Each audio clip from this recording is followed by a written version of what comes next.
সংসদের প্রথম অধিবেশনেই রাষ্ট্রপতির অভিশংসনের প্রস্তাব উত্থাপনের ব্যাপারে ইতিবাচক 11 দলীয় জোট, এমনটা জানিয়েছেন জাতীয় নাগরিক পার্টি এনসিপির জ্যেষ্ঠ যুগ্ম আহ্বায়ক আরিফুল ইসলাম আদিব। বলেন, জোটের সব দল এই প্রস্তাব উত্থাপনের ব্যাপারে ইতিবাচক থাকবে বলে মনে করে এনসিপি। হট আর সুইটনেসের পারফেক্ট ব্যালেন্সে যে কোনো স্ন্যাক্সের আসল মজা আনে রুচি হট টমেটো সস।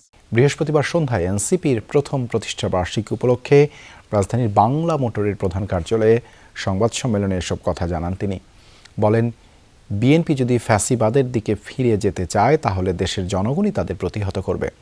বলেন, 28 ফেব্রুয়ারি ধানমন্ডির আবাহনী মাঠে প্রথম প্রতিষ্ঠাবার্ষিকী পালন করবে এনসিপি।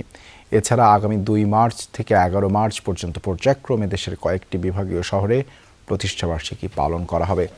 এ সময় গণভোট বাস্তবায়ন করা ছাড়া সরকারের অন্য কোনো উপায় নেই বলে মন্তব্য করেন দলটির যুগ্ম আহ্বায়ক সরওয়ার তুষার। আগামী 28 ফেব্রুয়ারি 1 বছর পূর্তি হবে। সেক্ষেত্রে আমাদের দল সর্বোচ্চ চেষ্টা করবে অতি দ্রুত সময়ের মধ্যে কাউন্সিল গঠনের। তত্ত্বাবধায়ক সরকার ব্যবস্থা এটা ছিল জনগণের আন্দোলনের ফসল। সেটাকে যখন আওয়ামী লীগ এসে 2/3 জোরে বাতিল করে দিয়েছিল এই 2011 সালে, এটার কনসিকুয়েন্স কিন্তু আওয়ামী লীগকে ফেস করতে হয়েছে।